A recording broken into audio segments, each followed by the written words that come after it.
नेतृत्व निर्देशन में आम समस्ते चलीचु बर्तमान पर्व पूज्य पूजा संबोधित कर गोटे जोरदार करताड़ी आप आशा करी एक अमायिक व्यक्तित्व कथार जो गांधीर्य रही मानस भाई को अनुरोध करी मंच उपरକୁ आसवाई सभापति नेतृत्व जोरदार करताड़ी आशा करी जे शरद दादा समस्त प्रिय शरद दादा जहाँ नेतृत्व में कम चली बालुंगेश्वर मंदिर परिचालन कमिटी से होती सभापति मुझे बर्तमान शरद दादा कह कि कहते ग्रामवासी ये जो अभ्यदान कर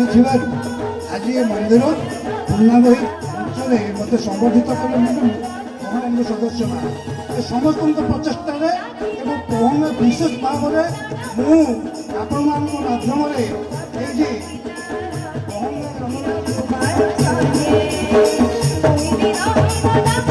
Thank you.